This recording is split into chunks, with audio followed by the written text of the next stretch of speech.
it's hard for us to try to talk them out of going home and playing winter ball as soon as we're done here. They just love it. And it's infectious, their attitude and their enthusiasm and their passion for the game. Game 1 of the National League Championship Series features the Cubs and the Mets coming up tonight at 8 Eastern in New York City. Loads of pitching talent on the mound. John Lester squaring off against Matt Harvey. Here's Cubs manager Joe Maddon on the challenge of facing Harvey. One of the biggest challenges is that we haven't seen him a whole lot. I mean, I've only seen him pitch once outside of TV. And I'm into like scouting reports and video and all that kind of stuff, but I really prefer the eyeball test. So I honestly, I'd be making stuff up. I don't know what the particular challenges are because I know he's good, but I just haven't seen him with my eyeballs enough to know exactly what I think. In college football, NBC brings you USC and number 14 Notre Dame at 7:30 Eastern. Irish head coach Ryan Kelly knows how special the matchup can be. Obviously excited about the rivalry game with USC. This is certainly one that we look forward to each and every year. For us in particular, after getting beat last year out there, it's been one that we have really set our eyes on in terms of wanting to eradicate that in our minds in terms of that game itself. On the college football scoreboard, all of the scores in the second quarter. Number 2 Baylor on top of West Virginia, 17-14. It's number 13 Ole Miss on top of Memphis, 14-7. Number 11 Florida State trailing Louisville, 7-6. This is NBC Sports Radio. This is KCAA. Slam the door on FeePay. Forget everything you know about selling online because I'm here to tell you about a new and revolutionary way to buy and sell on the internet. BuySellMakeOffer.com is here to shake up the web. Tired of paying those outrageous fees? You'll never pay a fee with BuySellMakeOffer.com. For a monthly membership package starting at only $7.95, you can list and sell up to 50 items. That would cost you nearly $100 with the other guys. Go right now to BuySellMakeOffer.com and sign up today. We found the problem with your car. And turns out the carburetor differential modulator is out. What? And while we were digging around in there, this thing fell off. Stop. There's no automotive repair nightmares at Diego Martinez's 5-Star Automotive in San Bernardino. 5-Star Automotive, where you'll get a great experience, and home of the $15.99 oil change. That's right, just $15.99. They specialize in transmissions, brake repair, AC, and many other repairs, all with a lifetime warranty on parts and labor. Diego knows when your auto needs 5-star attention, it's never convenient. He offers a 12-month interest-free auto repair loan on major auto repairs with no money down. He'll even throw in free towing and a 10% discount for his neighbors in the 909 who work for the city and county of San Bernardino. Call 909-387-0770. That's 387-0770. Your neighbors at 909 West 2nd Street in San Bernardino. From the KCAA Weather Center, I'm James Coates for this afternoon. Heat advisory in effect today. Sunny and hot, 95 with winds west 5 to 10. Tonight, clear and breezy down to 70 with a west wind 5 to 10. Winds could gust at 20. Mostly sunny tomorrow, Monday for Columbus Day. High of 96. Partly cloudy Monday night down to 69. Tuesday, a couple of showers and thunderstorms after 11 a.m., lots of sunshine, high of 90. Once again this afternoon, it's going to be hot, heat advisory, sunny and 95. That's your forecast for this hour from the station that leaves no listener behind. NBC News Radio, AM 1050, KCAA. Like to spend a few days in another world? Then write this down. Golden Bear Cottages, Big Bear Lake.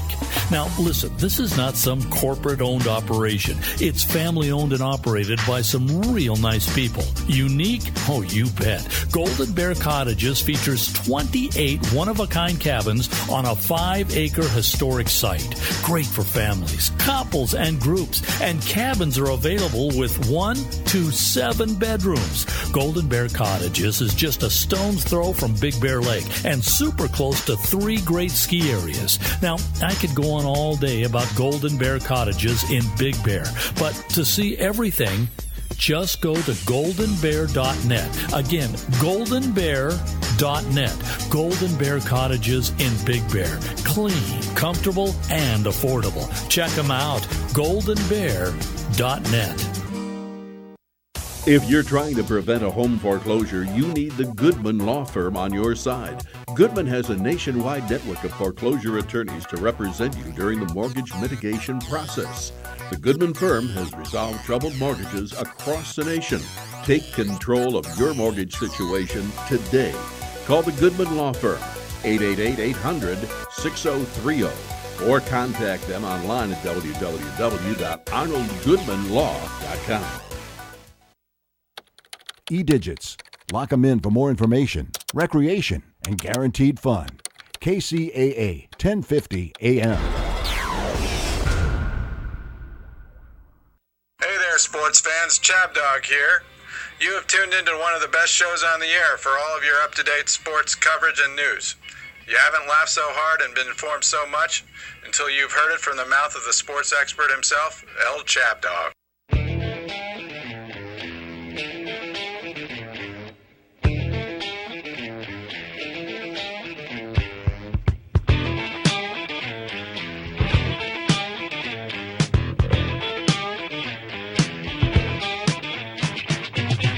All right, we're back on Saturdays for Chabdog Sports Talk. This is a day of new things. Chabdog Sports Talk is the weekly sports talk show brought to you by Chabner Law, serving Southern California's transactional business law needs, and by Chabdog Sports Blog, head of your sports headlines, and by the Arnold Goodman Law Firm, Mortgage Mitigation Legal Services. Call them if you have mortgage issues. Okay, well, I made it in here. It was actually the drive was easy, Mike. It was just like a knife through butter. But the problems were some of the other things, which we won't go into. But you never know. Well, yeah. I mean, Saturdays are obviously better than a Friday evening in Southern California, anywhere on the road. Yeah. And I hope that donut gives you a lot of energy. It really was like my sugar intake for the whole week. Yeah. So we got a lot to talk about with looks like a little college football is going on. We got Baylor up 17-14 on West Virginia. It should be a pretty good game, though. I don't know how West Virginia is going to keep it that close. Baylor's a powerhouse. Oh, Baylor killed somebody last week, 66 to something. Yeah, that was Kansas. Yeah. Somebody in my family likes Kansas a lot, and I try not to mention that. She also lost. My wife lost a bet to me on the Royals series. I said Royals in 5. She said the other team in 4, Houston in 4. She had little faith, but I knew the Royals were too good. And they're probably I see them in the World Series, I think, even though Toronto's got a lot of talent. Yeah, it's interesting the way that it played out with Toronto. They lost 2 at home against Texas, went down to Texas, won 2, and then came back and won Game 5, which was a bizarre game, all kinds of errors. Yeah, I didn't even get to see it. I was listening to it on the radio and trying to understand all these nuances of the rule book, and the fans were losing it. Yeah, I guess there was a couple of bench clearing incidents, and the fans were throwing stuff on the field, and then there was like an 18-minute delay. I didn't see it either. I just saw some highlights, and it was interesting. And then you had the Chase Utley incident. Yeah, you wanted to talk about that to explain why that was. Because when I saw it, it was just one of the ugliest slides I've ever seen, and I got kind of upset watching, looking at that poor second baseman. I know. Go ahead though and talk about it. Well, when I originally saw it from the view that they had from the first base camera, it was hard to tell where he started his slide, but then on other reviews, he definitely slid late. It was late. Yeah. And in professional baseball, the rule is that if you can reach out and touch the bag, it's a legal slide. His hand went over the bag. But as a middle infielder, he should have more respect for his playing, opponents. He is a second baseman. Yes. Yeah. And so, Lord knows somebody might take you out one day. And I love the way he left the field. It was like running away from a big car crash. Yep. And that's part of the thing. It was like when Carl blew up the golf course and he kind of skulked off, hoping nobody would see him. But that was the thing. I mean, Utley, when he hit him in the leg, and okay, let's go back and review, okay? The second baseman made a nice play on the ball, but he hung up his shortstop with the feed. And then when Tejada tried to do this pirouette move to complete the double play, I didn't think it was that bad because it didn't look to me like he had a foot in the ground. It looked to me like he was in the air. But when Utley hit him, obviously with his helmet, and the helmet went flying off, and you could tell from Utley's reaction, he heard the guy's leg snap because he didn't even go over to retrieve his helmet. He got up after the umpire called him out. He got up and went straight to the dugout. He knew it was bad. Oh yeah. But what? Why does running off like that make it less obvious? I think he really in his mind he said, I'm going to break up this double play, whatever it takes. Yeah, and and there's some schools of thought. I talked to my old college coach Maz, and I asked him his opinion of it, and he said it was Bush. Maz played in professional baseball for 6 years, and he was a middle infielder, mostly a second baseman, and he thought it was a Bush slide. Like I say, originally I thought it was probably halfway legit, but then you could see that he started to slide real late. Yeah. And then the thing that really got me was the way that the umpires and I'll call him the Wizard of Oz, the guy that sits in New York and looks at the monitor, how they called the play.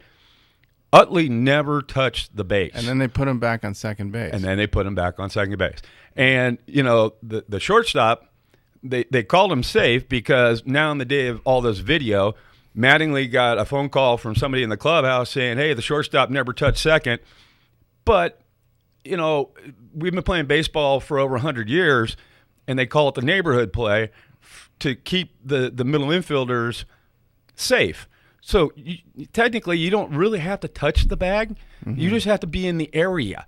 And his foot was literally an inch behind the bag.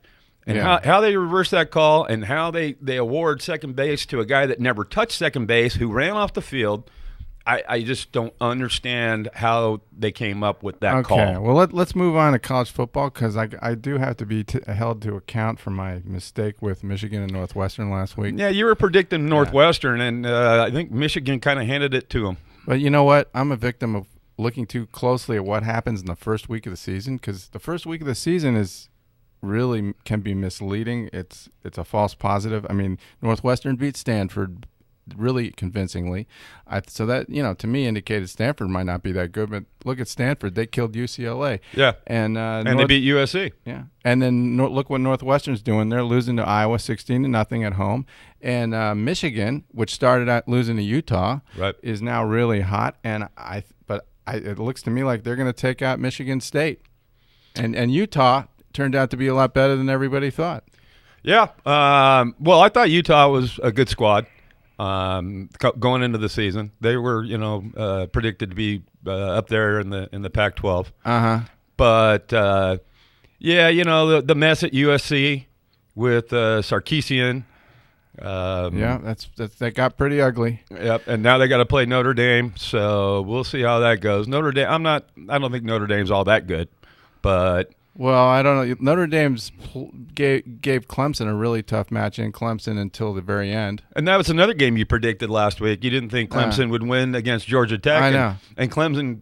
But I have been right a few times, and I don't need to go into that either. So, but I am owning up to my mistakes. Just don't go to Vegas. College football is tough, Absolutely. I mean, how do you follow all? There's 120 Division I schools. Who do you like today? Georgia and LSU in LSU. I'd have to go with LSU. I mean, not Georgia, Florida. Florida, their quarterback got suspended for PEDs, so I think that's a no-brainer. I think LSU has got to be the favorite there. Okay, well, we'll put you on record for that. Absolutely. And notice I'm not in Vegas. Notice that I'm not putting any money down on any of this. Yeah. Well, I think Baylor's definitely going to win. I know that's sticking my neck out. I go with Michigan today over Michigan State. Michigan at home, I would agree after the way they played the last few weeks. But again, Florida, nah. I think unless that guy wins his appeal, going to your backup quarterback, going into hostile territory in LSU, I think you're not looking well. Baylor, ranked number 2 in the nation. And like I said, last week they beat somebody big time. Yeah, that was Kansas. And, Kansas. They've got a couple of tough games in the Big 12, but I think they're the best of the Big 12 and could be number 1 in the country by the end of the year. So, Joe, how much time do we have? All right, we're going to go to a first commercial break, and we'll be right back with our first guest. So stay tuned.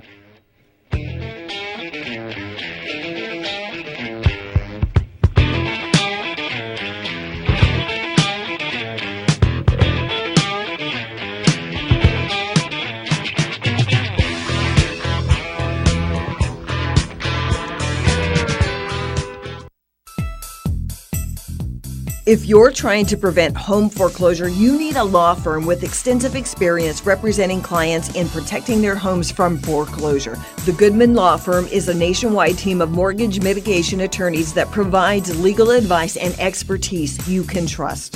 Our nationwide network includes local of-counsel foreclosure attorneys to represent you during the mortgage mitigation process. The Goodman firm has represented homeowners across the nation in resolving their troubled mortgages. We have the experience and the knowledge you can count on to best represent your interests. The banks have attorneys fighting to protect their interests, and so should you.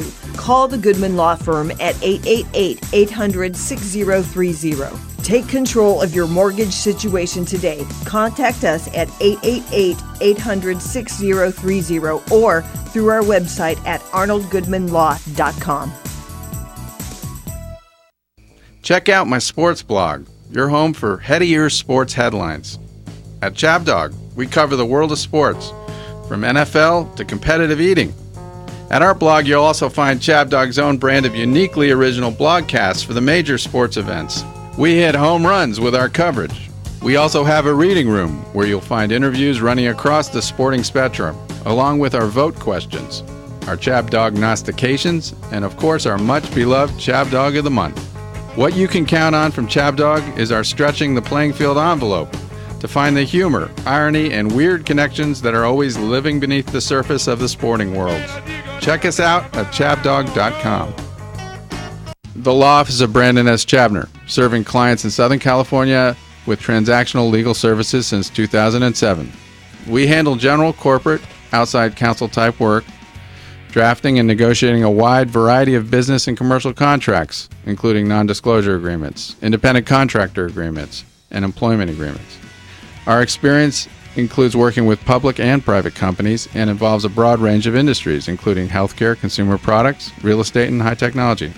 Mr. Chabner has over 20 years of legal experience, having worked for some larger national firms and serving as general counsel for a multi-million-dollar private company here in Southern California before starting his own legal practice. His educational credentials include a law degree from UCLA, where he was on law review, undergraduate degree at Yale, where he graduated magna cum laude, and an MBA from Harvard Business School. Other areas of focus for Chabner Law include press release and business plan editing, pre-litigation matters, and debt and mortgage resolution work. You can contact us at 310-698-0740 and at bchabner@chabnerlaw.com. Kcaa.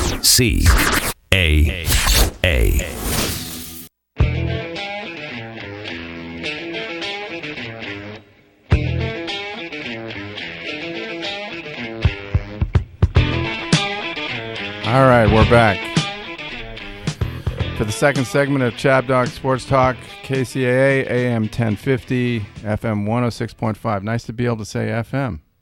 Yeah, we're on multiple platforms. I was going to try to get that Steely Dan song FM, but I couldn't quite figure that out for this week, but I'm still working on it. It's called iTunes. Okay. Well, let's Mr. Technology, thank you. Yes. We're going to our first guest, Doug Kcaa. Did I pronounce that right? Doug, you there? Yeah, I'm here. It's actually Kai. Kai, okay. What? Yeah. You know, have you ever heard this? This is the only Patriots fight song I could find. They go through all the teams and then they say the Patriots are better. All right, let's cut it because it's going to take too long. But nice to have you on the program. Absolutely, good to be on. Yeah, so it's a nice time of year right now in New England with the Patriots. Perfect. and everything seems to be going swimmingly with them after a tumultuous summer. What do you think? Yeah, it really is. I mean, everything is kind of they're really kind of rolling on all cylinders, or firing on all cylinders, I guess I should say. Yeah, passing game's going well, running game's going well. Even the defense, which a lot of people thought wasn't going to be as good as last year, they've really stepped up so far too. And it seems like this next game, obviously against the Colts, probably won't be too big of a challenge either. So I think they should be looking pretty good coming out of Week 6 as well. Yeah, and then they've definitely got the incentive, given the fact the Colts were the one that blew the whistle on them with the Deflategate thing. I got my co-host here. I want to introduce Mike Patterson, and Doug is you are the official beat reporter for Nesson, right?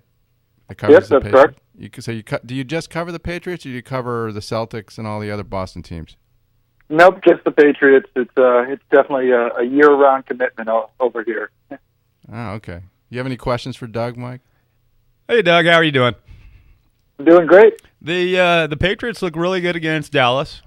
Not that Dallas is all that, especially without Romo. And then you're going up against Indianapolis, and I don't know, is Luck in or out? So far, I mean, he's officially listed as questionable, but everyone in Indianapolis seems to kind of be saying that they're expecting him to play. I don't know if that's them sending smoke signals and a smoke screen or anything, but I guess we'll see. I do expect Luck to play, but I guess I wouldn't be shocked if he doesn't. I just can't imagine them, not putting their best foot forward here in this game, because I think they hate the Patriots as much as the Patriots hate the Colts. Right. Mm-hmm. And I just don't see the defense having any answer for Gronk. This is just for the same old Patriots team that shows up that can also run on them. They've run on them. They've just pounded them the last game. Yeah, I mean, Jonas Gray had the huge game during the regular season last year, and then LeGarrette Blount had a huge game in the playoffs with 3 touchdowns.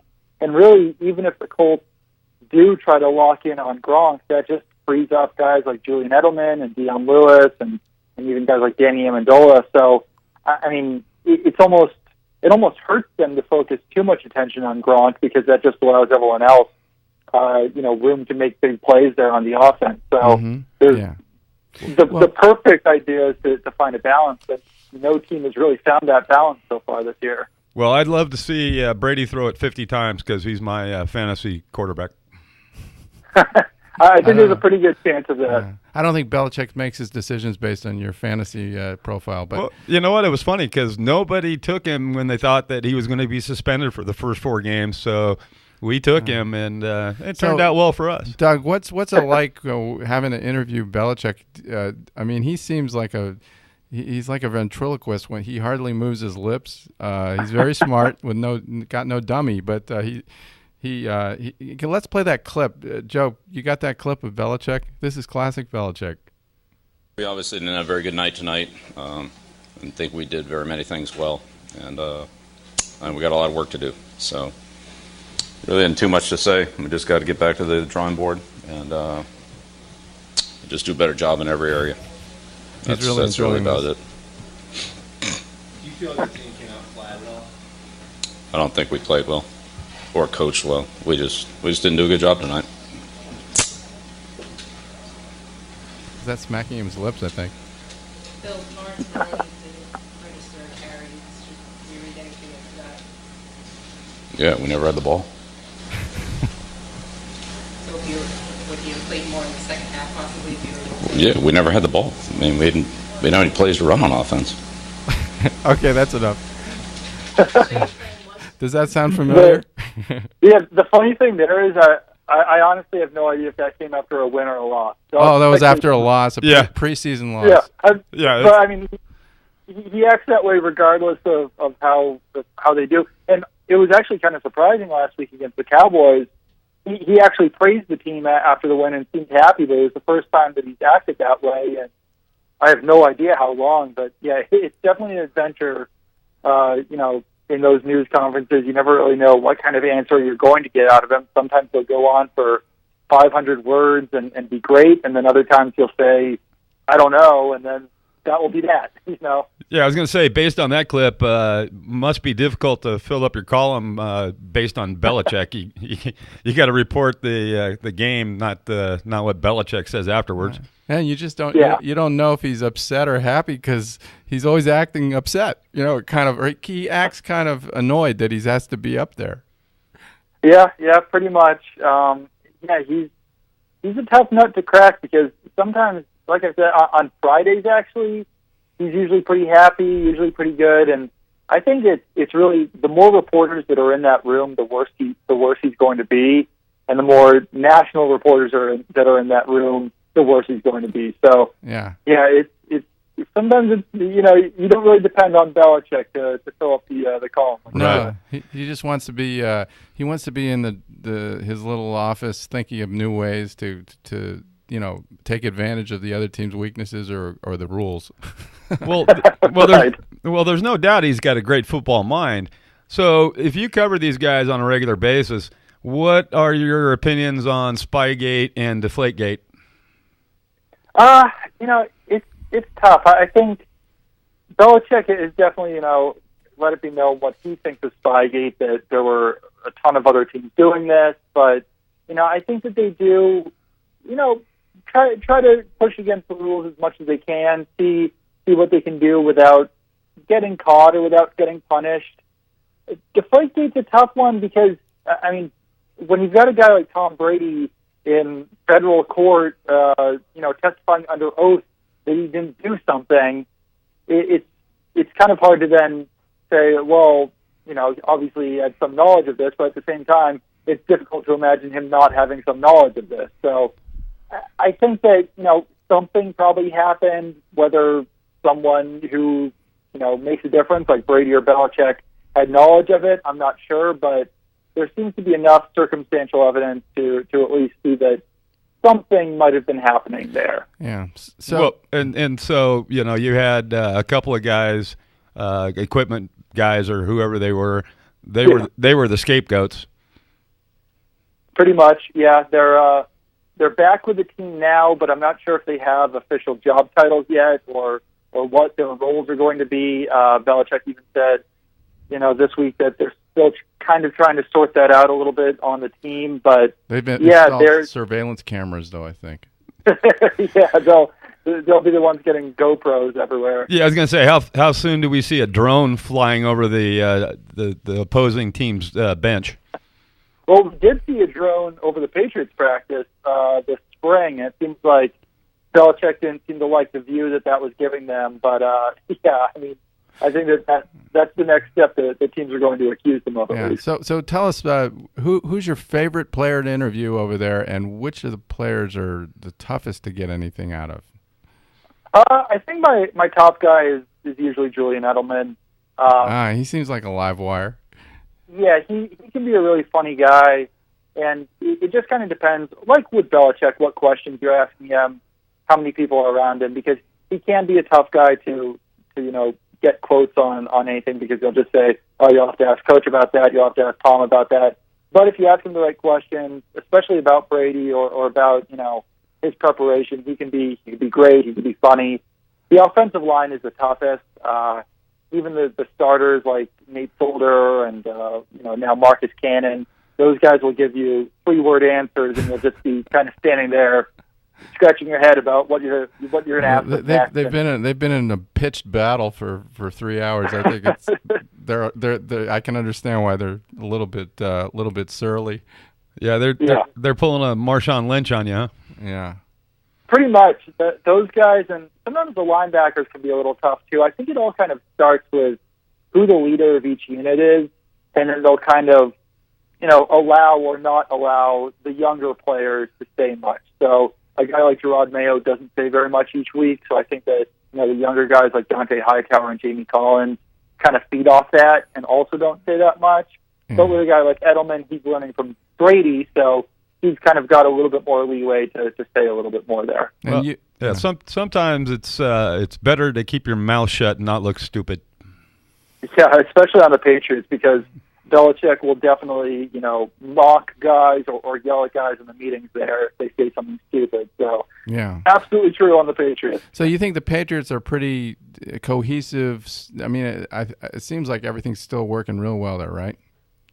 Yeah, absolutely. There's really never any, issues there in the locker room that I can see, and there's never even, those rumored issues like there seems to be on every other team. Yeah. I think it all starts with Belichick and moves down to Brady, and when you've had coaches and players and assistant coaches in place for so long, it's kind of tough to get someone, off the rails in there.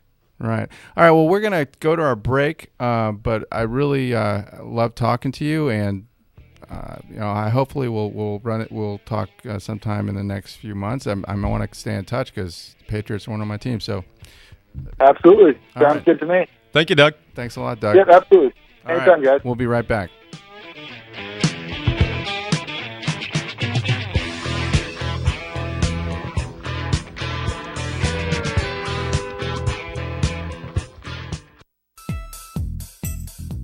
If you're trying to prevent home foreclosure, you need a law firm with extensive experience representing clients in protecting their homes from foreclosure. The Goodman Law Firm is a nationwide team of mortgage mitigation attorneys that provides legal advice and expertise you can trust. Our nationwide network includes local of-counsel foreclosure attorneys to represent you during the mortgage mitigation process. The Goodman firm has represented homeowners across the nation in resolving their troubled mortgages. We have the experience and the knowledge you can count on to best represent your interests. The banks have attorneys fighting to protect their interests, and so should you. Call the Goodman Law Firm at 888-800-6030. Take control of your mortgage situation today. Contact us at 888-800-6030 or through our website at arnoldgoodmanlaw.com. Check out my sports blog, your home for head-of-ears sports headlines.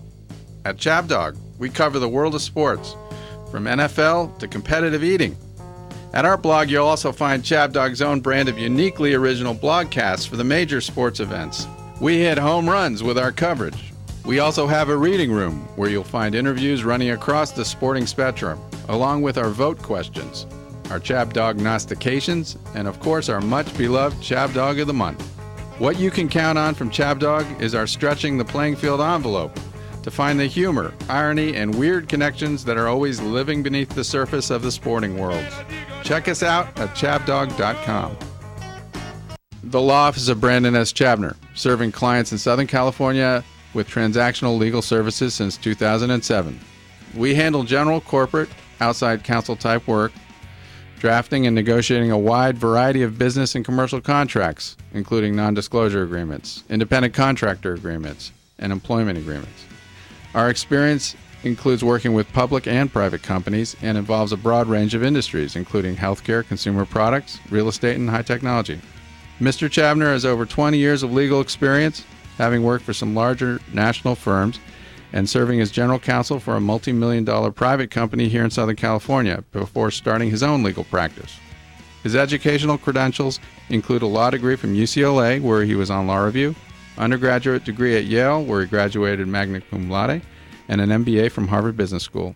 Other areas of focus for Chabner Law include press release and business plan editing, pre-litigation matters, and debt and mortgage resolution work. You can contact us at 310-698-0740 and at bchabner@chabnerlaw.com. You're listening to KCAA, your good neighbor along the way.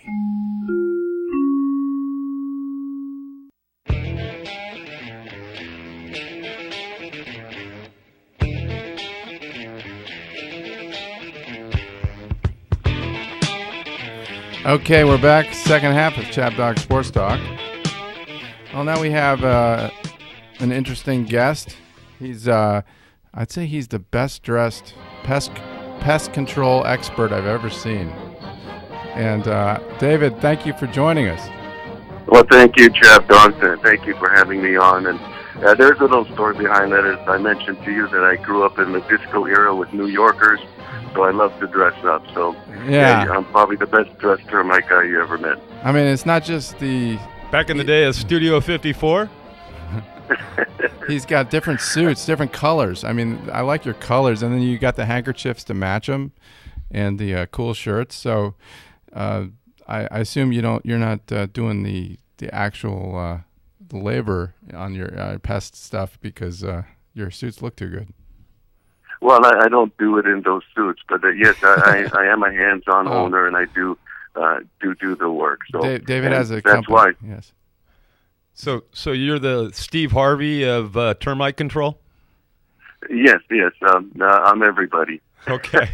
Yes, 3 And point. first of all, excuse me, Chabdog. Just let me apologize to you and your listeners. Yes. I woke up with a little bit of a froggy throat this morning, so I'm trying my best with some lemon and lozenges just to mellow that out. But Well, you thank sound fine, and your name of your company is 3 Point Termite, and it's a great company. David knows what he's doing, so keep him in mind for that. Let's talk about. You came on here to talk about the Rams, right? Yes. Yeah. Well, I guess this week, of course, Murphy's Law, as we would have it, the Rams are idle, so you're going to have to kind of focus something else and wait for next week when they play. Is it Cleveland? Who do they play? Yes, that's right. We play Cleveland at home, and this gives me a weekend to spend with the wife and kids. Because when the Rams are on, the world stops for me. Yeah. Well, did you grow up in Southern California? Is that why you like? Yes. Yeah. Yes, I grew up in the San Fernando Valley, actually, but I actually became a Rams fan, and I did my homework last night just to make sure and check, and it was actually 1973 when I first really started following the Rams, and that's the first year when John Hadel came from San Diego to play with the Rams. Yeah, he was a great player. I remember when I was a kid, I loved their helmets. Their uniforms were really cool, and they were good. They always were battling with the Vikings. They had massive battles with them. No, Joe, why don't you play the clip here? See if you can immediately who's talking here. There was no question in my mind that you're going to always have a contingency here that loved us. You know, we established that back in the day, and I don't think that's gone away. I mean, the young people then are now middle-aged folks today. And they still got the same passion. When we were a good football team here in Southern California, they loved us. I mean, they made us rock stars. And Jack's a very handsome, good-looking guy, and he probably was like a rock star in Los Angeles. Well, that just gave it away. We were a sports celebrity in Los Angeles. So you know who that is, huh? Jack Youngblood? Oh, yeah. Yeah, that gave it away. So. Well, no, I recognize the twang there. Yeah. So. This is Mike, by the way, Mike Patterson. How you doing? So in '73, that was back in the days of the Coliseum when they still wore the blue and white as opposed to the gold. Yeah, I believe so. My last recollection of that year is watching John Hadel get sacked by, I think it was one of the linemen there, White, Randy White. I think sacked him to end the playoff game against Dallas. Yeah. Yeah. And that was back in the day of. I mean, they used to work out in the. Before the season at Cal State Fullerton. I was actually a ball boy 1 year down there.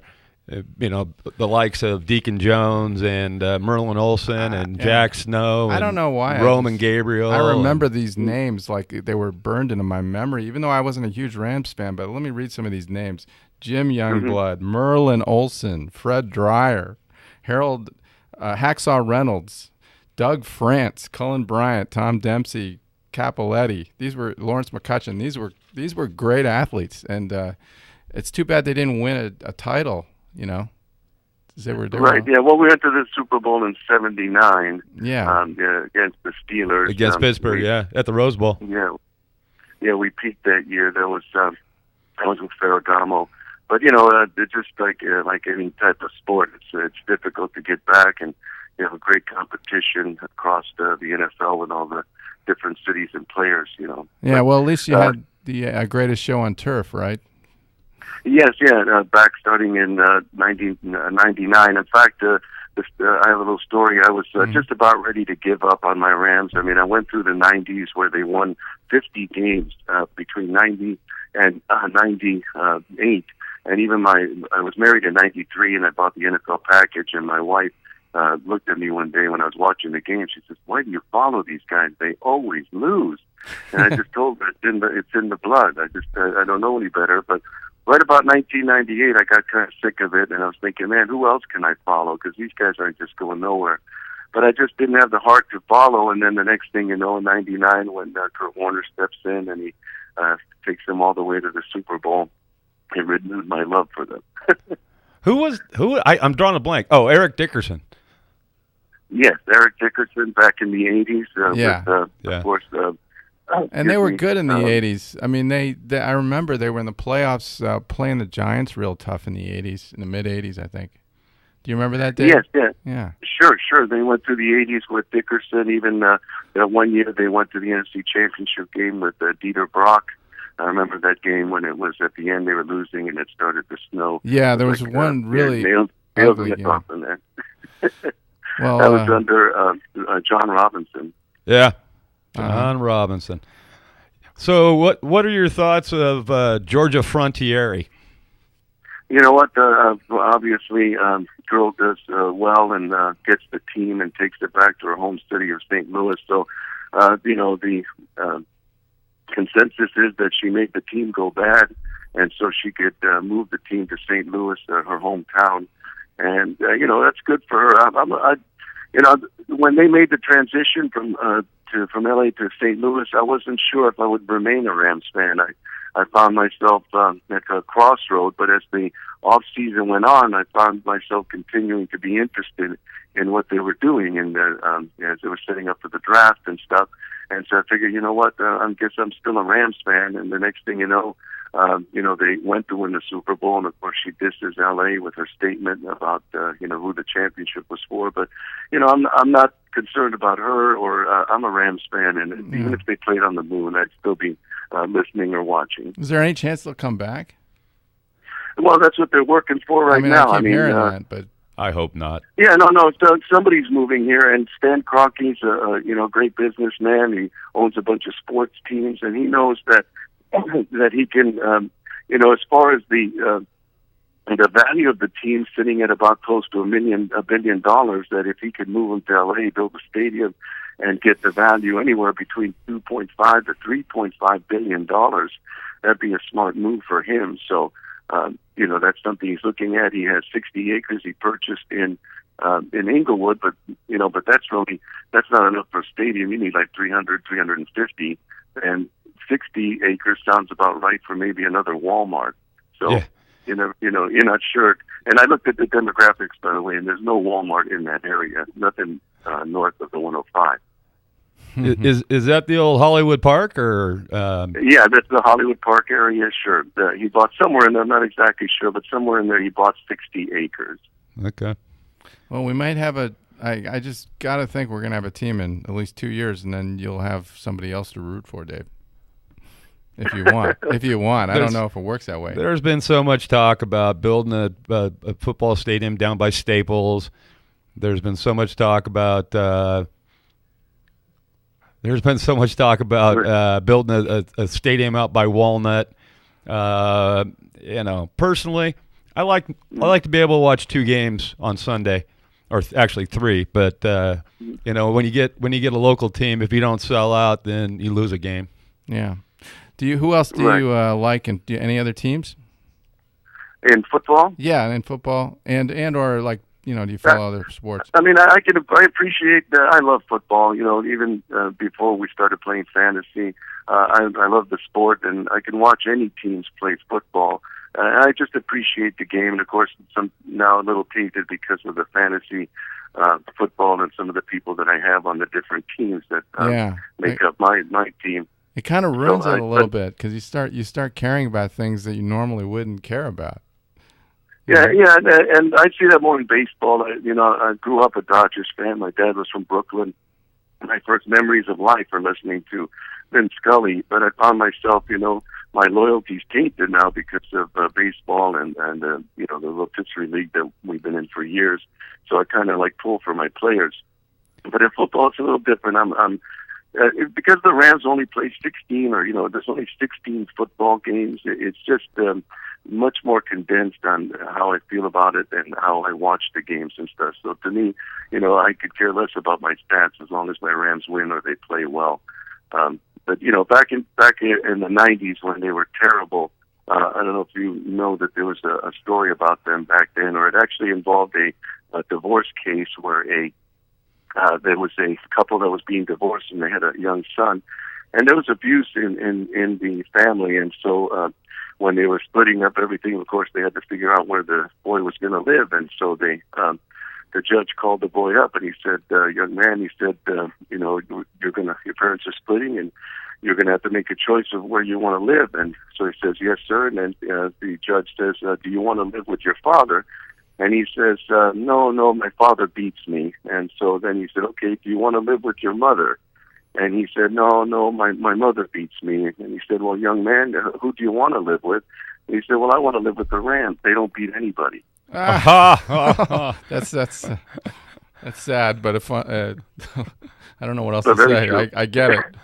It's a long way to go for a punchline, but okay. No, well, now you can't say that. And that's the struggle. But in any case, a move to LA would be beneficial for the team.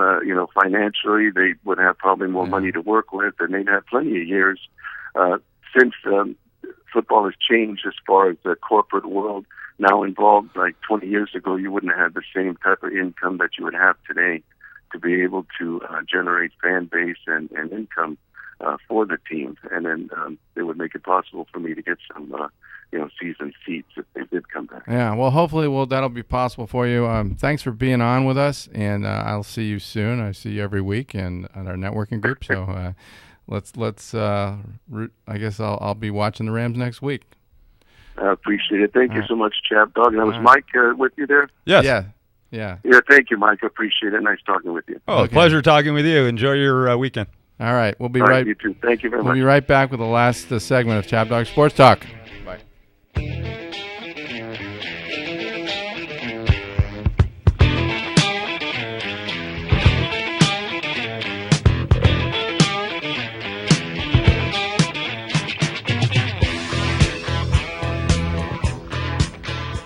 Check out Chabdog Radio's blogcast of Monday Night Football. Steelers Chargers, October 2015.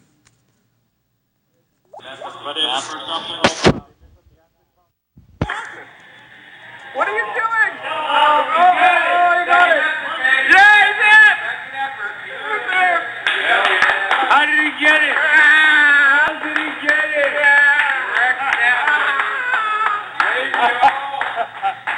Chabdog love. Curse of the Chabdog on the Chargers. I don't know how he got it. He was dropped in. I thought he was dead. Let's see that again. I'm surprised he got in. Yeah, it didn't look good whatsoever. No. There we go. Watch it. But they never stopped him, though. Yeah. No.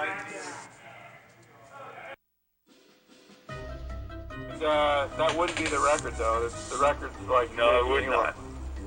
The thing that you got to worry about here is that it gets blocked, and then the other team... Blocked and then return. Because or they can catch... Oh, no, they're not doing it. They're not kicking the field goal. No, yeah. They don't trust that. Yeah, nice pass. How about those Niner uniforms? Those are a little bizarre for me. I don't like that, man. To me, that looks like...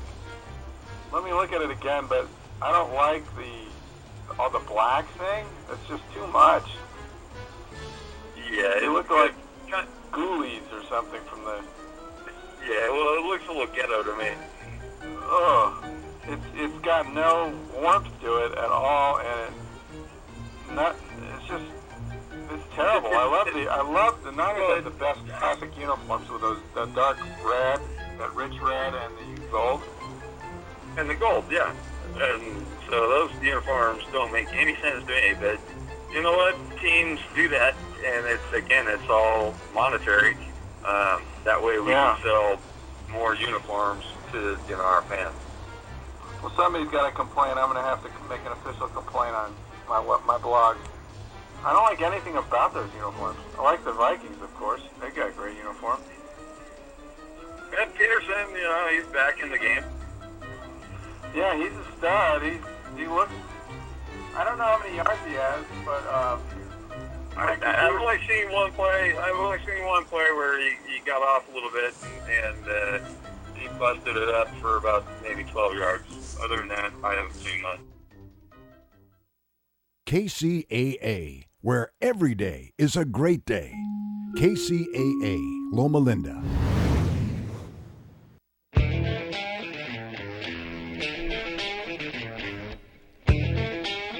Okay, we're back for the home stretch. You were listening to some clips from the Blog Talk Radio stuff that we've been doing lately. Had that great event at Orlando's Pizzeria, the new sponsor for Chabdog Sports Blog, and we all had a great time. Thanks for participating, Mike. Absolutely. And sorry you weren't there for the bedlam and pandemonium at the end there when the Steelers won on the last play. Yeah. Well, like we were discussing at the break, there was some controversy after the kickoff when Pittsburgh received the ball.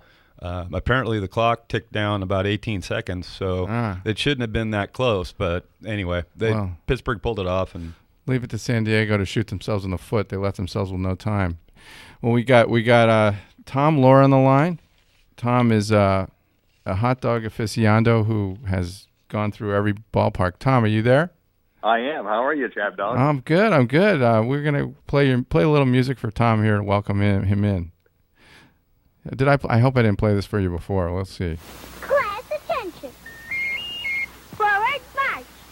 Oh, I'd love to be an Oscar Mayer winner. Have you heard this? I've actually been inside the Wiener. Yeah? The Wienermobile? Yeah. You're my qualified. dreams to try to parallel park it, but they'll never let me drive. You're qualified now to do business development for all of the Wiener Schnitzels all over the country, I think. Oh, yeah. It's I haven't met a hot dog I don't like. I've met some I like better than others. That one in Texas really looked disgusting, I have to say. Cotton candy does not belong on a hot dog. Oh, my God. I don't know what to do. Unfortunately, well, I guess fortunately, they didn't have it when I went down there. It was strictly for the postseason. But, yeah, that's just... That was probably an omen that they were meant to lose. I don't know who designed that dog, but it's a cotton candy on a hot dog. No, there's just no way. Yeah, my idea now would be for the only thing that could top that would be a hot dog wrapped in a jelly donut. I think they have that. Yeah, I was going to say, I think they probably already made that. I think with the My League team in I want to say the Wilmington Blue Rocks has something like that. Oh, well, you would know. So you're done. Yeah. Are you done now with the tour for now? I did. Last year I did the regular hot dog combined with the ballpark for a baseball hot dog score, and this year I repeated the trip, all 30 Major League ballparks eating their specialty dog. Yeah, and rating just strictly on the specialty hot dog. Yeah, I saw the other one. I was really impressed with the one there was one that was 2 foot long, wasn't there? There is Texas, the boomstick. Yeah, that was, and you ate that whole thing? Oh no, I grabbed some fans on the way there, and I said, "Hey man, you got to help me with this. If I'm buying, you're helping me eat it." And they obliged to help me. I would have really tried on that one. I mean, I might have killed me. Do you think? Well, I couldn't eat that. Just the wiener weighs 2 pounds. That's 2 pounds of meat, man. I don't. No way. I don't even like the Dodger dog. I like bun with my hot dog. Yeah, there's a lot of fun with it. I'm with you on the Dodger dog. The Dodger dog, it's very iconic. So if you go to Dodger Stadium, you probably ought to have one just because. But frankly, I think it's got a strange taste. I never did care for the Dodger dog taste of it. Yeah. Well, we won't mention the name of the manufacturer, but I completely agree with you. And then you go to Angel Stadium, and basically you're getting a Der Wiener Schnitzel 99-cent hot dog that you could buy at Der Wiener Schnitzel for like $3. Yeah, I'm surprised. And I tell you, the Southern California team that puts them all to shame is the Carne Asada dog down in San Diego. That thing was absolutely delicious and big. Mm-hmm. And the Milwaukee Brewers have the best specialty They dog. do, and they came out on top of my ratings. They have an 18-inch long. It's basically a brat, and it's got all sorts of stuff on it. It's on a potato bun. It's just absolutely sauerkraut. Yeah, if anybody knows in case meat, it's the Brewers. Yeah, Milwaukee. I mean, brats. Yeah. When you go to a Packer game or Wisconsin football game. Everybody's out there cooking brats and beer. And the team that finished last I saw was the Red Sox. I wasn't happy about that, but I think I understand why, because they have these great places outside the stadium all over the place. I think maybe they do. And if I was testing places outside the ballpark, they probably would have scored higher. But it's all strictly what you can get in the ballpark. And they scored low last year as well. Great ballpark, love Fenway, hate the hot dog. Mm-hmm. I hope you partied at Cask and Flagon afterwards. No, it was one of those. I was actually there on 4th of July. And I ran into some situations last year where, like, as soon as the game's over, I'm on my way to the next ballpark, and I think that was one of those situations. I want to say I had to get to Philadelphia or somewhere after that. That's too bad. Sometimes you need to enjoy the ambiance of the surroundings, and that's part of the experience. I do, and I like Boston. A very walkable city, lots to see. Love the ambiance, and it was 4th of July. It was great weather, good time to be there. What about Wrigley? Wrigley Field scored very high, and of the teams in the postseason play, they probably had the highest scoring, especially hot dog. They have a dog right there by the main entrance. I want to say it's called a Legend Stand or something like that, and they have a buffalo wing dog, and it's buffalo shredded chicken on top of a hot dog. It's pretty doggone good. You know what they should do in Chicago to break this stupid curse of the billy goat is to have a billy goat hot dog. with real goat meat? Yeah, I wonder what that would be like. I don't know. I've seen some pretty strange stuff on hot dogs. And just across town at Chicago, they've got the Tominator. After Jim Tomei, and it's just this huge hot dog with pierogies on top. And it was a big white hot dog. So if you went with the Billy Goat hot dog, would you call it the Bartman? or they could just go with goat hot dog, sell it in Boston, and call it the Buckner. The Buckner dog. The Buckner. Yeah, well, that's a sore subject with me. What would happen there is the dog would fall out of the bun. So Tom, tell us about, you have a book, right? Tell us about the book. Right. The book came out this spring. It's called Gone to the Dogs, In Search of the Best Ballpark Hot Dog, and it chronicles my 103-day journey last year of going to 30 Major League ballparks and 35 minor league parks and rating them for a combination of hot dog and ballpark. Mm-hmm. I worked with the National Hot Dog and Sausage Council to come up with a rating system for the hot dog. Came my own with a rating system for the ballpark. And actually, I'm in Owasso, Oklahoma today to do a book signing for that. Oh, okay. And you can get it on Amazon, I assume? You can get it on Amazon, Barnes & Noble, or TomLoreBooks.com, whatever strikes your fancy. And I got to say, Chabdog, it makes a wonderful Christmas. Oh. Oh, well, I know I'm giving you, Mike. ABC, always be closing. You're a good businessman. Can I be your agent? I'll look for companies to put you on as a hot dog pusher. Yeah, there's some coming out. There's some postseason dogs. I just saw where Chicago came out with a couple of postseason dogs. I can't remember what's on them. And some teams do that. They'll sub dogs strictly for their postseason play, and that's where you get that crazy cotton candy dog in Texas. But Chicago's doing it as well. And if I remember reading about them, they were pretty delicious. I wish I could remember what they were putting on them, but it sounded pretty good. Mm-hmm. Whereas the one down in Texas, it's kind of made me, like, ooh, that's good. I'll take mine with mustard, relish, and onions. You can never go wrong with mustard, relish, and onions. So what's next? Is football the next thing where you're going to go to the different football stadiums? I'd like to, but it's just too darn cold for me. Oh. Plus, I had to sell one kidney to fund this one trip, so I would have to sell one and the other kidney just to get to a Packer game. It is. Make sure you take care of yourself. Keep running, okay? Okay, I'll do my best. I know you do that, and I'm sorry I didn't get to see you when I was out in Tulsa, but we'll try to work it out some other time. You call me if you're in L.A. Okay, we'll do. We'll have a dog together. Yeah, Mike, anything else you want to say before we go? Yeah, like Chabdog says, you got to keep exercising to get rid of all those nitrites and nitrates. Oh, yeah, I'm purging it now. I'm still paying for that road trip, but I'm almost down to my fight weight. So. All right, so that concludes Chabdog Sports Talk. Do we have time for the closing or not? No, as usual, the closing falls by the wayside, but thanks for listening. And Thanks for your time. We'll be back next Saturday at 10 a.m. Your NBC Sports Radio update starts now. The postseason party continues in MLB. I'm Brian Weber. The Royals are trying to make consecutive trips to the World Series. That starts by beating Toronto in the ALCS. KC took Game 1, 5-0 last night. Manager Ned Yost hopes to maintain that momentum today at 4 Eastern. They love to play baseball. They love playing this game. It's not a job to them, to the point where, it's hard for us to try to